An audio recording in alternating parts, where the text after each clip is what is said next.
Well, we got to add another name to that. And Jim Williams, who joins us today. It's always fun to be with you guys. Thanks, Jim. Yeah, you learn a lot about horses talking to you guys. Yeah, I don't know. Sometimes they say we don't either. So, depending on what week it is. Not last week, but depending on what week it is, the people will sometimes say that. So, but yeah, listen, it's a little bit different today. Obviously, we did the welcome to everybody. If you're here on Thursday night, we went over the One Horse Wonders from a different track. We were in Aqueduct. So with the big race this weekend, instead of Florida. So we're gonna over the next couple months here, are going to see us bouncing around, I think, to some different tracks every once in a while. So just because, obviously, we target Gulfstream as the home park here, but there's tracks all over the place as well. So, but yeah, so I know with the One Horse Wonders today, we're going to go into a little bit more detail. If this is your first time watching, on the Saturday show, go into a little more detail on those specific races. So here we go. We got the Wood Memorial today. We got the Toyota Bluegrass Stakes, and we got the Santa Anita Derby with about I think there might be -4 horses in the race at this point there, Fred, right? Is it we're down to 4? We currently have 5. Santa Anita doesn't put their scratches out till later. I think I think that makes what we do on our show, Sean and Jim. We do after the scratches come out, we look at the races that we have spent time handicapping, and some weeks, the scratches can make a big difference. Some weekends they might not make a big difference. This weekend, as we get into these analysis of some of these races, a couple races where it made a big difference, Sean. Santa Anita Derby this afternoon. That's later today. I think they have 7:32 Eastern Standard Time. The Toyota Bluegrass down at Keeneland, which is a beautiful track, and they have big fields and big races. They obviously, with the terrible weather they're having down there, as Jim mentioned earlier when we were talking, they're moving that to Tuesday. So Tuesday looks pretty good down there, so they should be good, and they should be able to get all the races in. Yeah. Yeah, just a quick shout out. I know my guy Sully's watching there. Ahead of the biggest game in world football, obviously tomorrow, Manchester United versus Manchester City. But today we are talking horse racing, and we start with the Gazelle Stakes, which is a Grade 3 race, 4:34 Eastern, 1 1/8 miles on dirt. And I know we talked a little bit the other day. We're trying to figure out if you're going gold or vanilla. And, the switch to dirt has unlocked Ballerina D'Oro's potential. And also the speed in this race. So I know you liked Ballerina D'Oro. There's my guy. And there's of course, the Under the Helmet podcast is here. Nice. They always give us a little shout. That's cool. That's right. So yeah, just what do you think? With this race here. Well, like I said, the scratches make a big change sometimes. This was originally scheduled to be a field of 8, and it's now down to a field of 5. The 1 late night call scratch, the 5 DeLorean scratch, and then the 8 Liam and the Dust scratch. That's huge. The 1 and the 8 scratching is huge because if you look at what we wrote in our article, I said this race sets up perfectly for the 2 Ballerina D'Oro because the 1, 3, and 8 are the speed horses that are going to set up. Well, the 1's out, the 8's out. So guess who I like better now? I like the 3 now, Vanilla Sunday. So I'm going away from gold and into ice cream. Vanilla Sunday, 6-1 morning line. One of the more aggressive jockeys in the colony, Manny Franco. And don't you know that he knows that the 1 and the 8 horse scratching is huge to give this horse a big shot to steal. With the field being down to 5, though, I think it's going to be a very likely if Vanilla Sunday goes off at like 3-1, that'll be a steal. So I think they're the only two horses likely to win. I think with those scratches, Ballerina Duro does not get the setup that I originally looked at him getting, as we pointed out, Sean, on Thursday night. I have a quick question. What it looks like now, I was just checking the weather forecast, and it looks like there's a pretty good chance of drizzle, but not necessarily solid, hard rain. Is that going to affect, since you're running on dirt? How's that going to affect the race, if at Well, all? well, the horse that I liked most, Ballerina Duro, never ran on an off track, whether it was sloppy or muddy. The Vanilla Mhm. Sunday actually put up a very good race in the slop at Aqueduct, two back, where he ran well in the race. I mean, he didn't win it, but he ran in the slot before. I would prefer to see the track stay fast, Jim.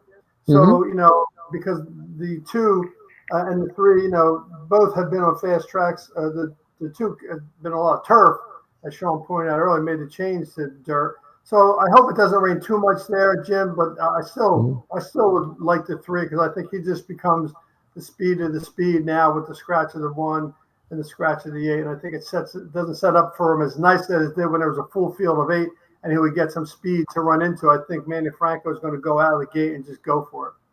So basically, you're saying that regardless of what happens, that the cherry's on the top of the sundae. That's correct. I like that. I hope so.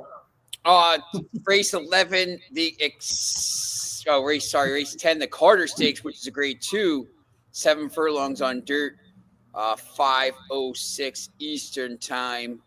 The horses you talked about in the story: Quince Brew, number 2, 4 Full Mood Madness, Kendrick Carmouche, the 7 furlong Wizard, and Maximus Meridius.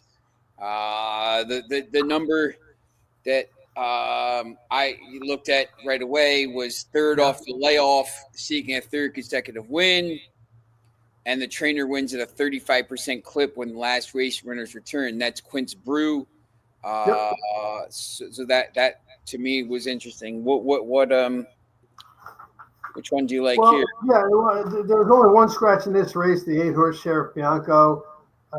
Didn't really have a big factor, in my opinion, in the race. It just makes it a field of 7. Now, I still like Quince Brew.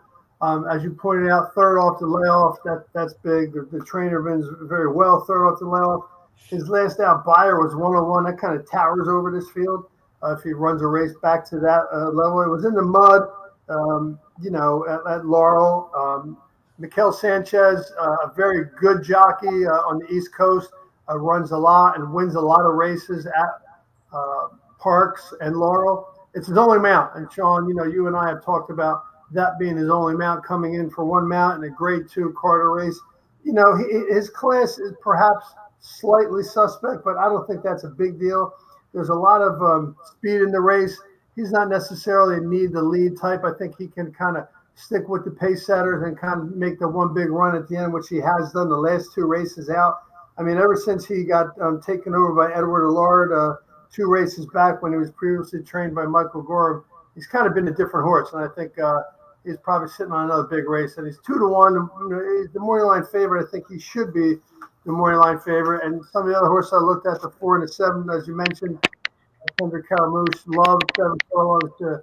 He's one of the jockeys that they say he has like a timer in his head. They know if they're at the quarter, they run the first quarter and it's like 20, 22 seconds. They'll rate their horse a little bit better and let those other horses go. They just have that built-in timer. Kendrick Caramouche is one of those. The horse loves Aqueduct. He's raced there 9 times, won 4 times, came in second twice, came in third once. So there's your basic horse for course. But I'm still leaning pretty strong to the number 2, Quince Brew, for what we just mentioned. All right. Race 11, the Excelsior, $150,000, 538, 1 miles on dirt. Another big money. Look, it's all big money races. It's the Wood Memorial Day. So yeah. Big races, good horses. In the story here, Croupy number 4, Class Relief could be key with Dylan Davis on board. So I know you're looking at that. Who's 8 Mazmac, 4 wins, 1 second, and 5 Aqueduct starts. Obviously, need to use that horse probably somewhere, unless it's scratched. Phileas Fogg, number 6. If the track is off, stock rises further. So on these notes here, and this is obviously not knowing the scratches, but in these notes here, those are all interesting notes to me. So this could be a race. This could be an interesting race. It is, Sean. I think there was only one scratch. The one horse, Film Star, scratched. Linda Rice's horse. Linda Rice, one of the best trainers in Aqueduct there is, if not the best trainer. That horse is out, so now it's down to a field of 7. There's a ton of speed in this race. Lots of horses with a lot of speed. I put this race down in my notes as the most wide open race. So if you're playing any horizontal bets, pick 3s, pick 4s, pick 5s, this would be the race that I would tend to go a little deeper on. I mean, race 9, we already mentioned, I love the 3. Race 10, I love the 2. I wouldn't go too deep in those 2 races, but in this race, you might want to spread a little bit. I certainly still, with our one-horse wonders, I still like Crouppy. Dylan Davis, tremendous jockey, rides in any colony wherever he goes, whether it's in Gulfstream, whether it's up at Aqueduct. When Saratoga comes around in mid-July, he'll be there, and I'm sure he'll be riding well. This is a Todd Pletcher horse, putting Dylan Davis on him. He put him on him the last time for the first time. This horse has raced against some of the best horses in the country. I'm talking National Treasure, Senior Buscador, Tapit Trice, Skippy Longstocking, Next, Arthur's Ride, White Barrio, and all of a sudden now, the last race they put him in a grade 3 race, the Razorback. He didn't run too well. If you watch the replay of that race, Dylan Davis didn't really ask him. He just basically, I guess you could say, wanted to get a feel for what was under the hood. And so that horse is getting a lot of class relief. I still think he's got a lot of potential to run a good race here. And his morning line's 4-1. That's pretty good. So, I mean, the number 3 batting down is 2-1. Been in some big races, being ridden by Joel Rosario. I think he's going to get a lot of attention because Bill Mott's the trainer, and Bill Mott certainly deserves a lot of attention. The other horse I'm taking a look at is the 8 horse, Mass Mac, written again by very aggressive, good jockey Manny Franco. Knows this horse pretty well. He rode him last time out. Horse is super consistent. I mean, his last 5 races, he's been first, second, first, second. I mean, you can't leave him out of the mix. He's been racing in races that are perhaps a little less classy than this race, but nevertheless, the horse knows how to find the wire and stay in. So I would consider him using in your bets. I mean, I have him listed as an A. He is 5-2. He's a second choice in the morning line. So that horse certainly takes him. But this race is wide open. I think there's a lot of speed. You mentioned Phileas Fogg. He's got the speed of the speed. Kendra Caramouche, again, one of the best jockeys at Aqueduct. If this horse gets out and some of the other speed horses take back a little or don't follow him, that would be important. And as you mentioned, I said it off track, his stock rises. Well, it rises quite a bit because 2 back he ran the Aqueduct in the slop. Now, it could be muddy, could be sloppy. As Jim mentioned before, there's a little bit of drizzle. Who knows if a drizzle turns into a little bit more of a downpour and it goes from fast to sloppy or to muddy. He ran 2 back in 99 Byron and won by 8 lengths at Aqueduct in a little bit of a longer race, a mile and 8th rather than a mile and 16th, which I think this is a mile.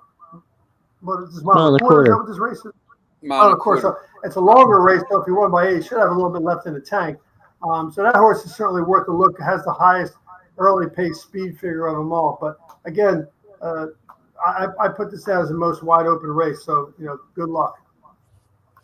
Yeah, I'll be interested to see what the weather is for later today. Obviously, that's later in the day, 5:38. So it's been a little cold here where we are in Philly, and rain off and on. But it's supposed to clear up.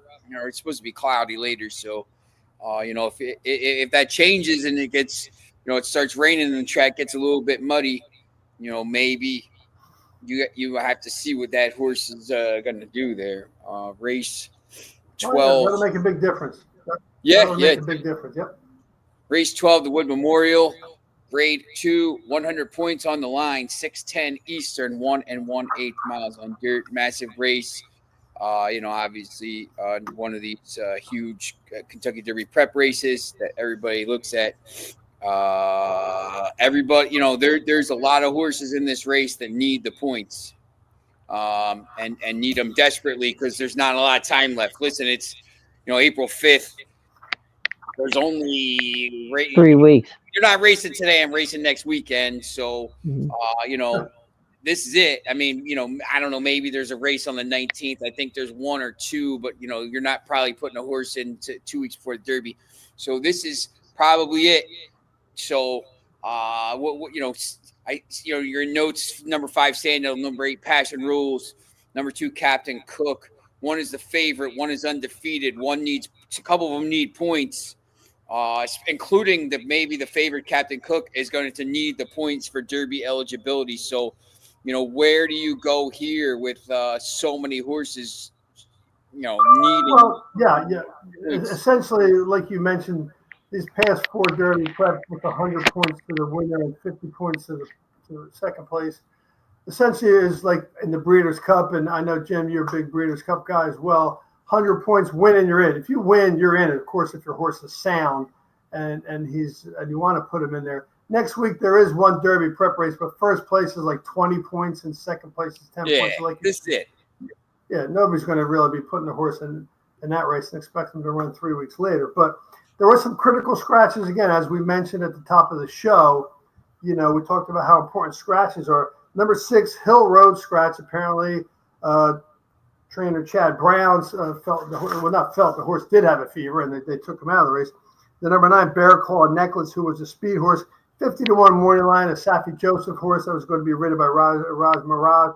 And then the 10 horse, McAfee, ridden by Eddie Kinsale, he scratched. So there was 3 scratches, so it took the field of 12 down to a field of 9.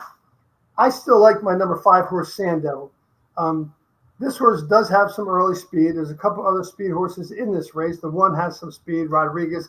Certainly, he's coming in from the West Coast. Certainly, I don't know when the last time he worked out here at Aqueduct, but he arrived, he worked out at Santa Anita on March 29th. So, I mean, it could only have been here in Aqueduct at Ozone Park, working out, I don't know, less than a week. So he's got some speed. Now, he's morning line favorite at 5-2, and certainly deservedly so. But I still like the Sand Devil. I think Lescano knows this horse very well. Some of the other horses we mentioned, there's different jockeys jumping on. Captain Cook, Franco knows that horse well. Between Manny Franco on the 2, Captain Cook, and Jose Lescano on the 5, Sand Devil, those 2 jockeys have ridden those horses consistently. Some of the other horses, the jockeys have been changed around. If you go through the different horses that have some potential to win. Rodriguez was ridden by Pratt and Hernandez. Mike Smith's getting on him. Again, no offense, Mike Smith, best jockey in the world, one of the best jockeys in the world, Hall of Fame jockey for sure. The other horse that people like, Grande, Johnny Velasquez rode him. Dylan Davis is getting on him. Again, nothing wrong with that horse. He is 2 for 2. He hasn't raced in a stakes race yet, but that doesn't mean he doesn't have a chance. Todd Pletcher, that's his horse. I think he knows where to place horses.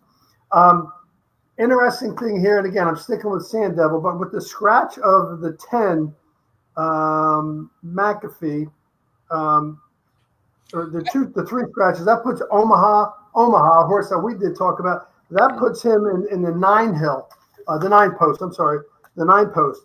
And the other really closer in this race that probably was a good chance to close was Hill Row, who was being ridden by Joel Rosario for the first time. But that horse was a big closer who was dependent upon speed. There's still speed in the race, but in my opinion, looking at this race and looking at the style of the horses and his late pace time form figure, Omaha at 30-1, being ridden by, again, Raul Mina, who's coming in from Kelowna. Well, last time he raced on, but he's been on this horse every single time. He knows this horse. This horse raced in some big races, and he's now in the position now where it would have been a detriment to him to be in the 12 post.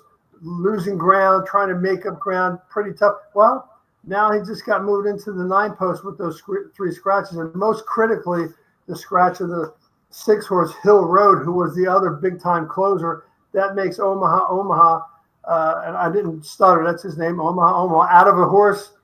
His sire is Audible, so you know they named that horse after Peyton Manning's classic audibles at the line, Omaha. I think that's one of the greatest names in horses. Jim, you heard that, right? That horse, Omaha.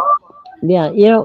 Interestingly enough, here in the Wood Memorial, that you're talking so much buzz about Captain Cook as a even if you can get there, a Derby favorite. What are your thoughts on this?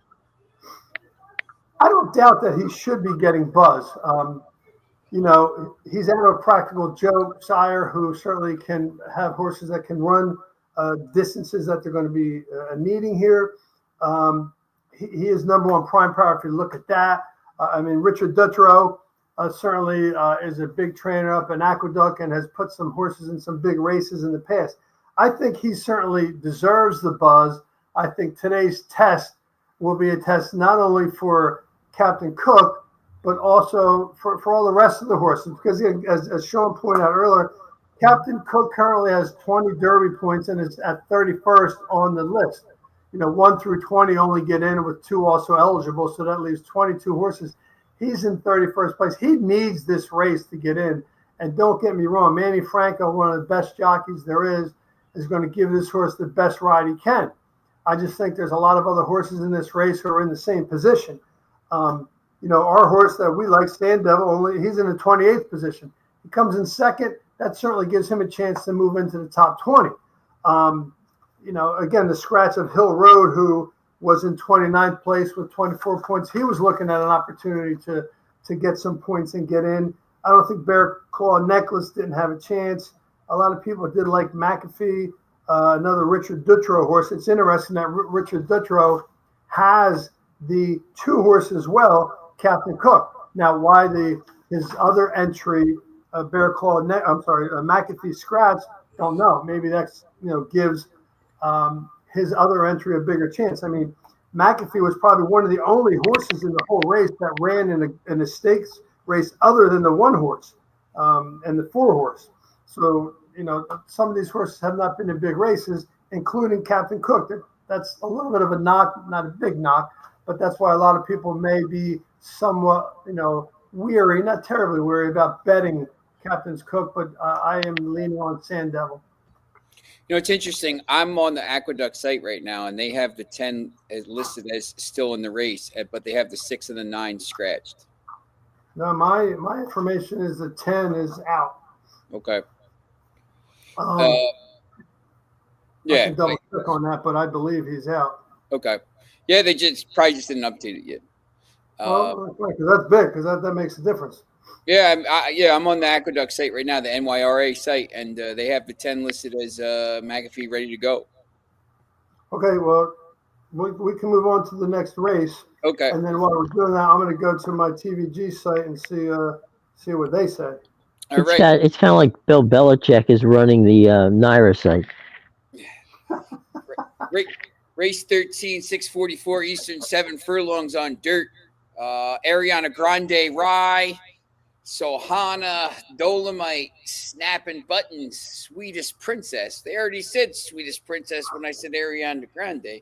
So what do you like here? I know there's a big class drop for Brad Cox with Sohana, and he was 38% off this kind of layoff, and Joe Rosario's taking over. Dolomite's finished 3 times, third 3 times in a row, second 3 times in a row. Where do you go here? Yeah, I still like Sohana. I think again this is a fairly cheap race. Optional claiming 45 going. The tricky distance is 7 furlongs. That definitely makes a difference. Ariana Rye. I look at this horse as being the speed of the speed. There's other speed in the race. The jockey on this horse, Sophie Beavis. She's a kind of a under the radar jockey around the country, but maybe not at Aqueduct. And this horse loves Aqueduct. Ran 7 times, came in first, second, came in first 2 times, came in second 3 times. last time out was some pretty high level races. Allowance $76,000 races last 3 times out.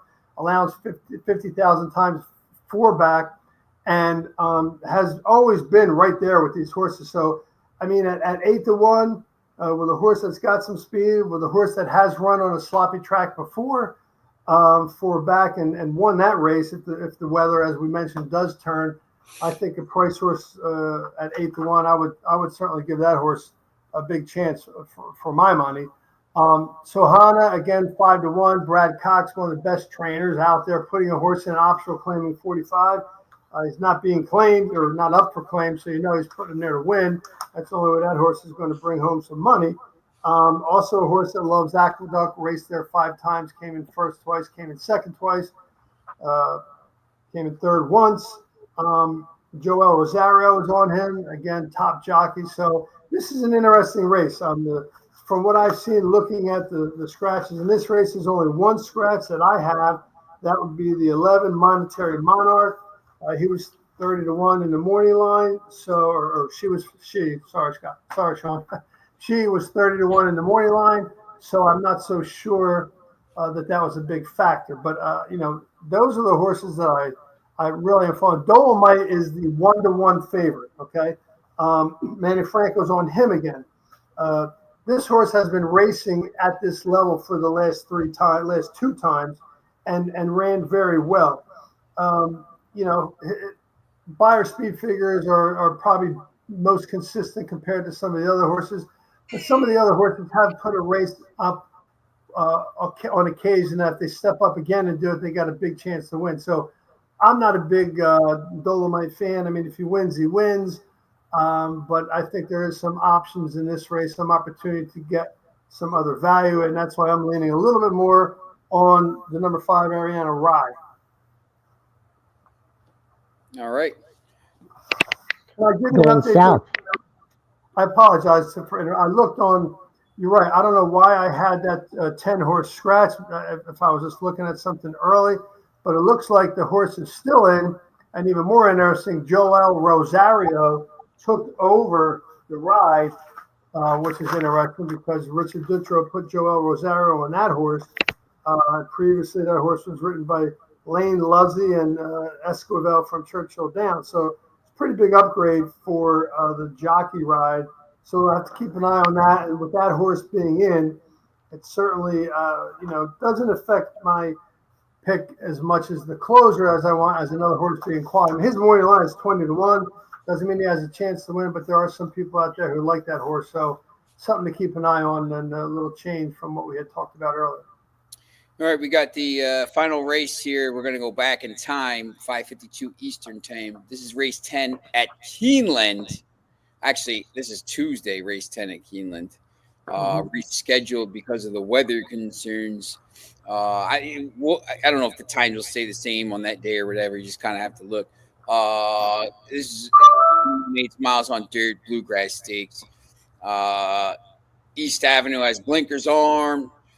River Thames, who I believe LJ liked, Greggy liked Burnham Square, number 3, best value and strong upset candidate. And I knew on the other night you talked about East Avenue.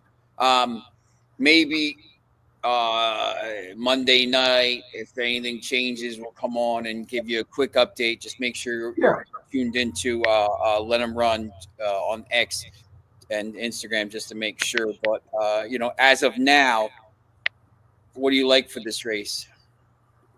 Well, again, I like the 5 East Avenue. I think there's not a lot of people like this horse. He's being overlooked, as I have reviewed some other thoughts that some of our horse handicapping friends have looked at the horse and his potential to win. Obviously, there's Burnham Square in this race. Owen Almighty, River Thames. You got your big time horses in here. They're all looking for a chance to make their opportunity to get to the Derby. East Avenue has the speed of the speed. Again, typically, especially at the bluegrass stakes, the speed may not be an asset that you would think would have a chance to go gate to wire. I'm not so sure the horse is going to go gate to wire, but I think this jockey on him, Loon Machado, is a great jockey. Rides really well at Oaklawn Park. Rides really well at Fairgrounds.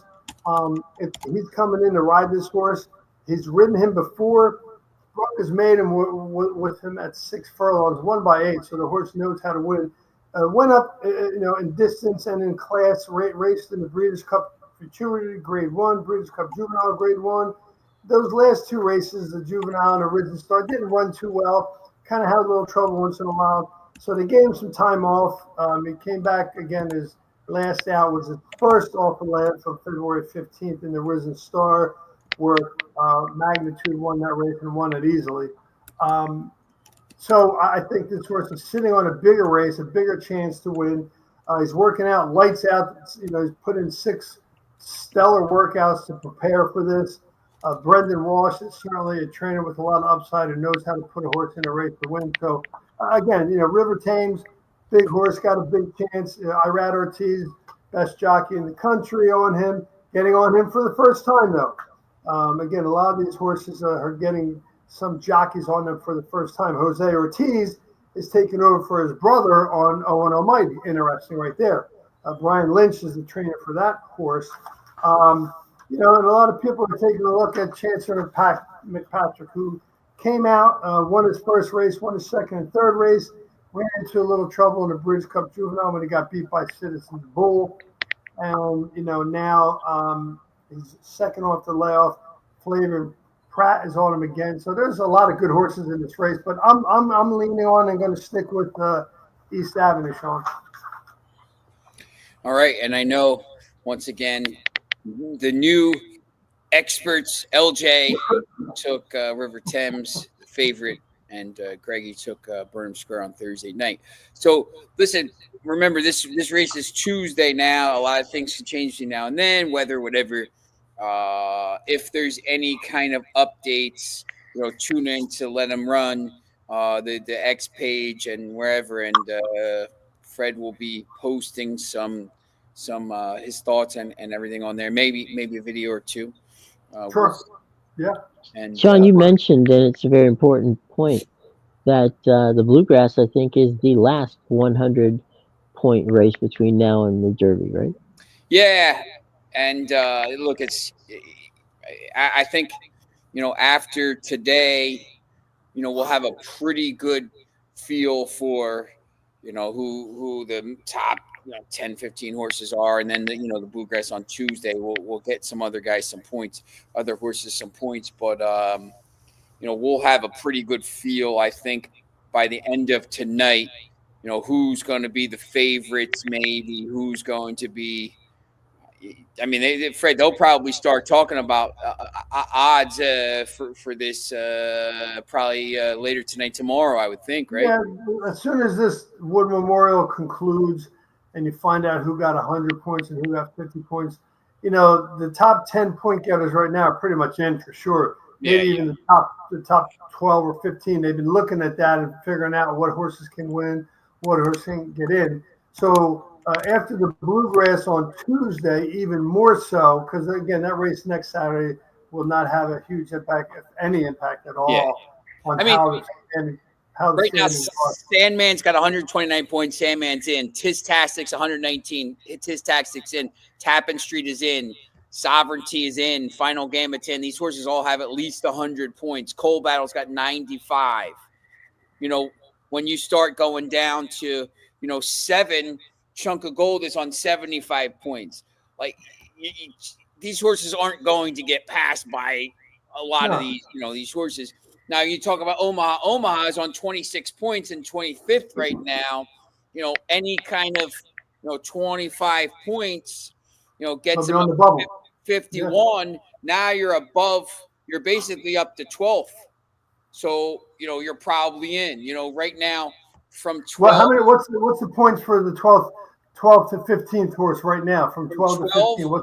From 12 to 17 is separated by 5 points. Flood Zone is 12. Flying Mohawk is on 50.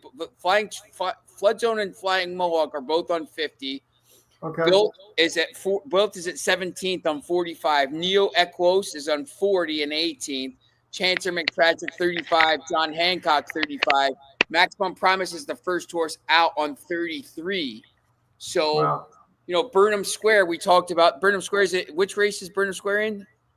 He's in the Burnham Square's in the 10th race, Bluegrass. Burnham Square is on 30 points in 23rd. Any points jumps him above 5 points would jump him into the field at this point. 10 points jumps him. 10 points jumps him up, tied to 18th. So, yeah. So what happens if he finishes second and gets 50? 5 horses. What's that, Jim?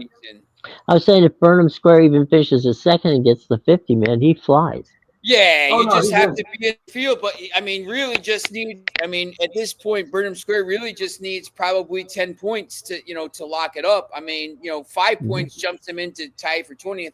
So, 10 points gets it. So, I mean, like down near the bottom, these horses – and it's not – look, 100 points is big, but so is 50 points. So is 25 points for third. So is 10 points for fourth. Right now, even a fourth place finish for these horses gets them into the Derby. And once again, I mean, we've seen this on Derby Day.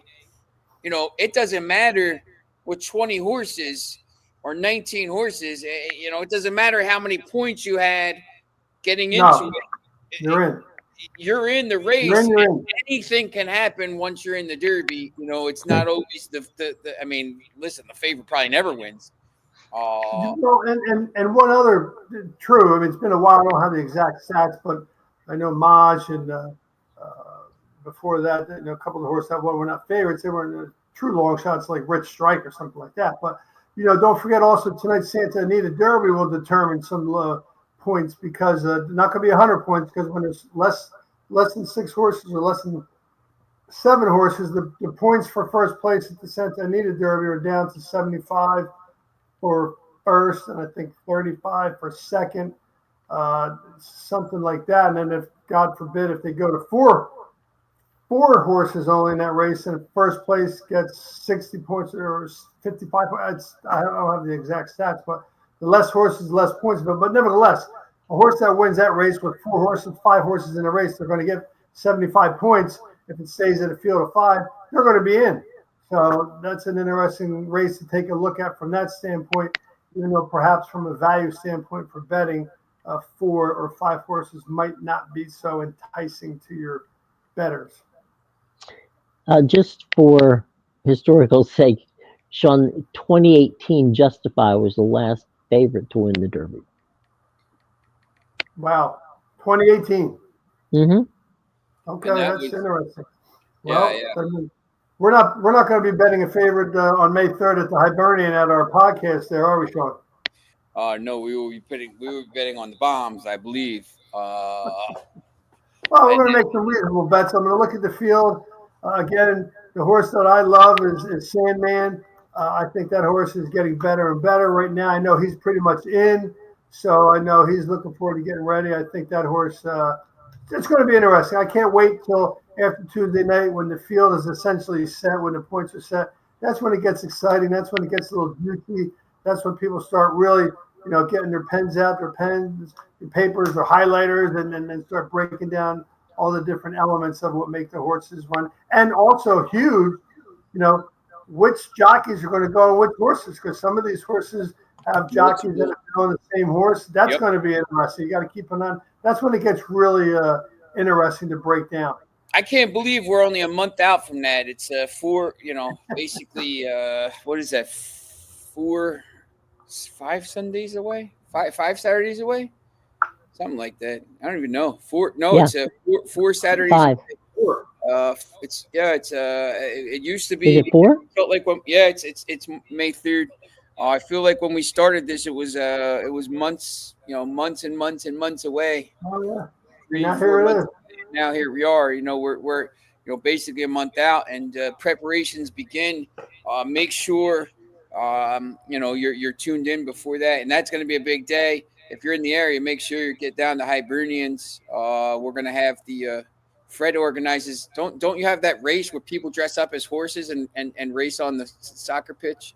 Yeah, that's a human horse race. A gentleman by the name of Ken Zeck. He usually headlines that. My anticipation is they'll be doing that again. It's kind of fun. They go down on the soccer field. They have actual horse. We got to get Fauci in that. We need Fauci in that. We need Chris Robin in that. We need No. Dolan in that. That would No. be great. Robert That would be a Dolan. different kind of horse race with those three, and that would be a whole different horse race.